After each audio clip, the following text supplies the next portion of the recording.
What's up, everyone? To the news with GoldSilverBitcoin.com. My name is Justin O'Connell. I'm your host of this show. We're in San Diego, California today.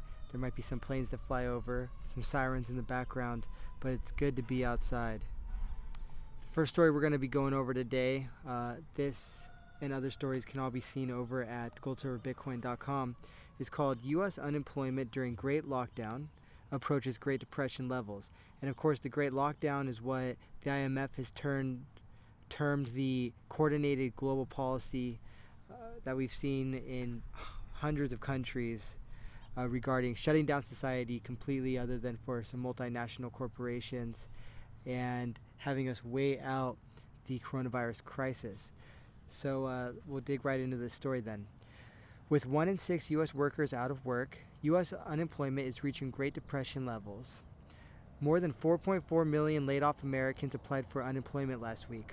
Approximately 26 million people have filed for unemployment since the onset of the crisis. So I think the peak of the global financial crisis was about 15 million. The crisis, precipitated by the Great Lockdown, in the words of the IMF, is not only gripping the U.S. but the whole world, as U.S. House lawmakers, some of whom were clad in masks and bandanas, debated a nearly $500 billion extra in bailout money. So we'll let this plane pass overhead. There it is.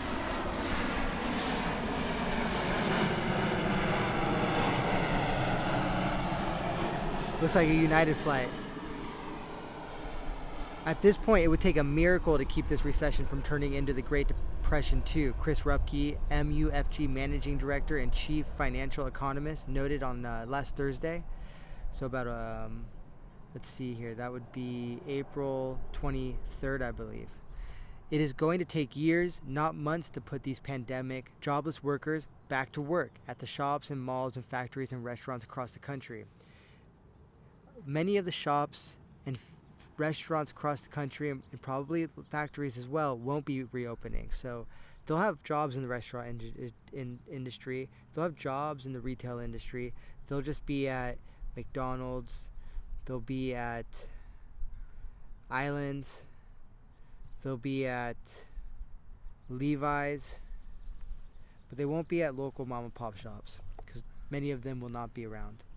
Job losses are quickly spreading from retail and hospitality sectors to suppliers and other industries, though, according to ING Chief International Economist James Knightley, who says, quote, "We're sitting here today at a 17% unemployment rate, which is a disaster for the country. Because the longer this goes on, the greater the likelihood that those individuals become detached from their employers."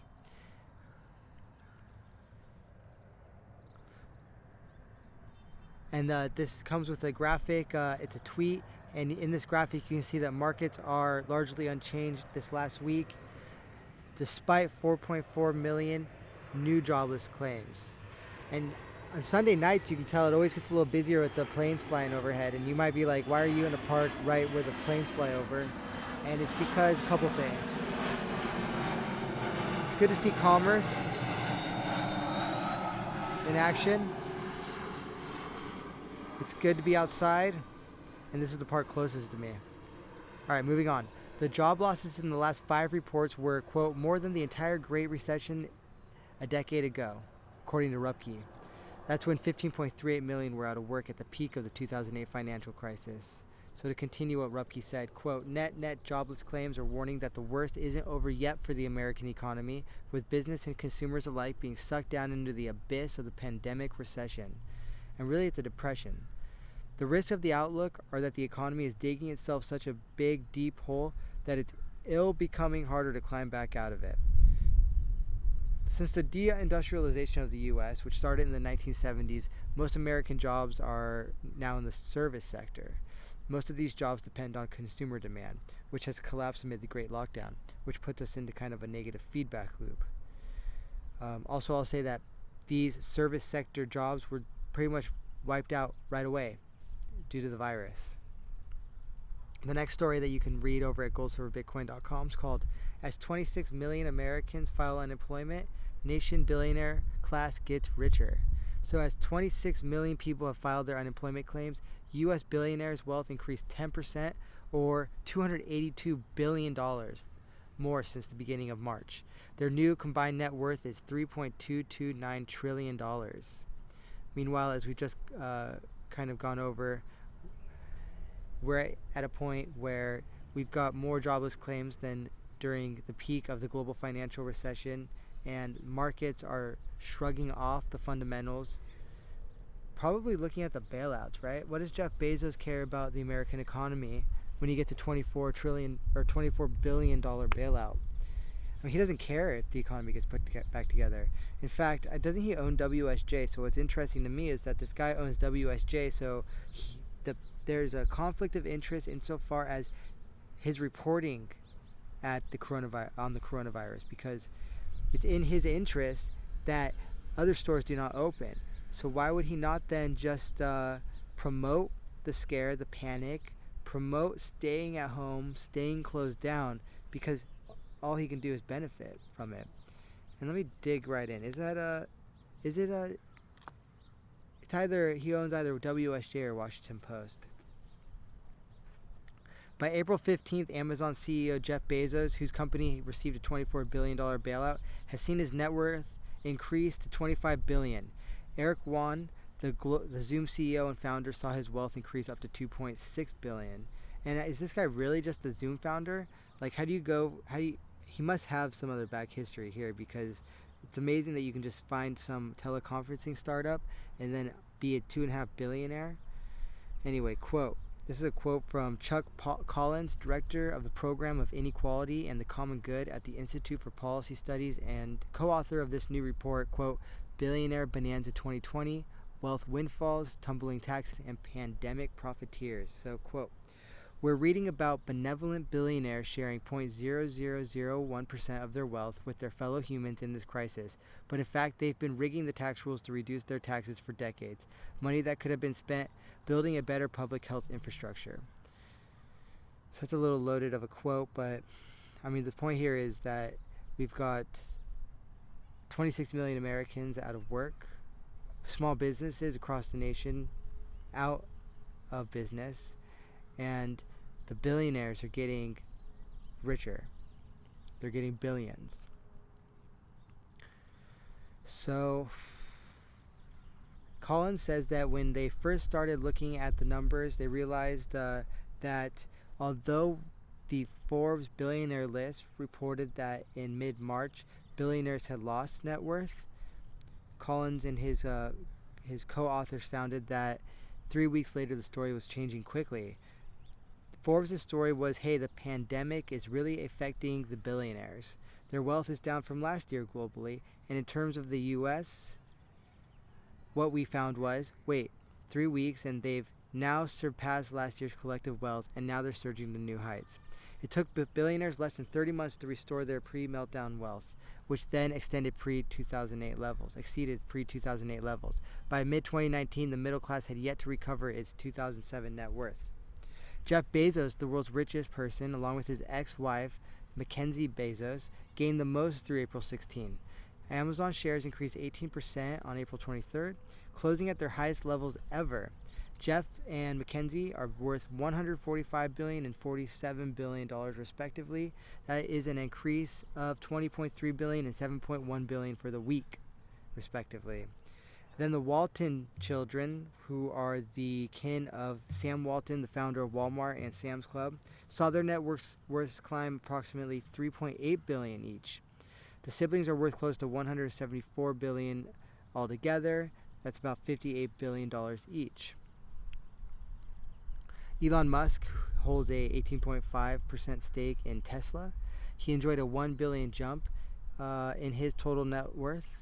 Tesla shares increased 73% since the beginning of the year. All right, the next story is EU plans unprecedented stimulus against pandemic. So stimulus, this is what we went over in the last episode, was basically just public debt, right? We're going to increase the public debt. There is some lip service to that. We don't want to increase public debt. I believe Spain and Italy are saying that we can't increase debt, that we should do some sort of grant system, but this is heading to where it's always gone for centuries. Debt, more debt, that the public must pay off over decades and even centuries probably at this point. I mean, the American public's like $30 trillion in debt with no end in sight in terms of having that paid off. So now we got a plane flying over. I think it's an Alaska Airlines.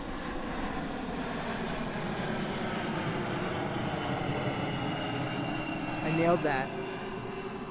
nailed that one. It was Alaska Airlines. And, while we're on the subject, this is my kind of ritual Alaska Airlines commercial. I'm going to be sending them a bill for these commercials. But as soon as the coronavirus pandemic hit, they switched to smaller planes, a smaller fleet, while other airlines really kept at the larger planes for quite a while longer. And I'm not sure if that's because Alaska's a regional airline and it had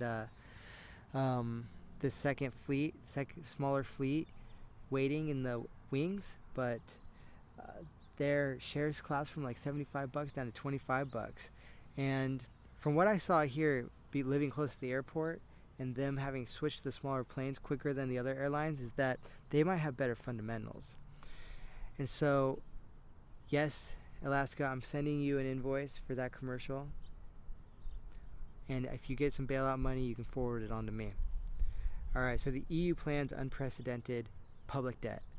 After a 4-hour teleconference on April 23rd, EU leaders asked the European Commission to lead on the recovery plan for the coming economic crisis. Quote, tensions, if they were ever there at all, are no longer there, Dutch Prime Minister Mark Rutte said after the video call. Leaders have not outlined much detail on the economic response to the deepest economic crisis the EU has ever experienced, and European Central Bank President Christine Lagarde told EU leaders that in the worst-case scenario, the Eurozone's GDP could decline by 15%. A middle scenario, so perhaps like a less radical conjecture, foresees a 9% drop. Charles Michel, European Council President, said leaders backed an unprecedented investment effort. Differences center on the size and type of instruments to channel the funds, which will come in either the form of grant or loans. But this is interesting that we're giving lip service to the grant notion. It's essentially like the public will then give grants to the EU will give grants to member states. So I don't know how that's going to work. It's insane. Like, it doesn't make sense. But loans, right? This is all going to end up in loans. There might be some grants, but the vast majority of this will be given in the form of debt. Let's be serious. This is the way it's always been. The proposal will be part of the updated draft of the multi-year budget for 2021-2027 due around May 1st. So it's like what? Germany gives Italy a grant that never has to be repaid? What does Italy have to do? When you get a grant, you usually have some obligation. So I think that makes sense then. Like, instead of doing the whole loan thing where you also have to pay back the loan, a member state has to pay back the loan to the EU. Instead, the EU will give grants to nations, and what the obligation will be implementing austerity. And this is the IMF World Bank model. So then they'll have to implement their economic medicine, which is austerity. So Italy is going to go into austerity at the dictate of the European Union. And we'll have to also implement all sorts of policy. So that's the grant. We'll give you the grant. You institute our new rules. The Eurogroup has already approved $540 billion in liquidity for countries, rubber stamped by the leaders on Thursday. Ursula von der Leyen, the president of the European Commission, said she will propose increasing the ceiling of the EU's resources from 1.2% of the EU's GNI to 2% in order to finance this package. Quote, the whole endeavor is about protecting the integrity of our single market and our union. Our superstate, that is. I added that part. Anyway, back to the quote. Quote, and if we succeed, then the investments would have been worth every cent we pay for them now, von der Leyen said. A commission internal document suggested that the stimulus needed should reach around 2 trillion euros. The commission's issuance of debt could be a precursor to the mutualization of debt, the so-called corona bonds that have been floated, amongst Eurogroup countries. These countries include Spain, Italy, France, and the half a dozen governments that have always opposed Eurobonds, like Germany and the Netherlands. So we're getting a new consensus. Things that were previously not possible are now possible thanks to the Great Lockdown. Member states have not agreed on the recovery should be through loans or grants. So they haven't agreed on whether or not it should be through the loans or grants. Spain and other countries have called for grants to avoid member states increasing their debt. The Italian Prime Minister, Giuseppe Conte, supported Madrid during the conference call, saying, quote, grants are essential to preserve the single market, a level playing field, and to ensure a symmetric response to a symmetric shock. Rutt argued for a loan-based system, warning it will take time to flesh out the details. Michel said leaders had a very rational debate with a real sense of urgency, and that he was optimistic because even if it is difficult, he feels there is a strong political will to act as one, united. Macron, French president, noted the existing disagreements between different member states. Quote, some countries have made efforts, others are under domestic political constraints, he explained, calling for a, quote, strong and united response across the Eurozone.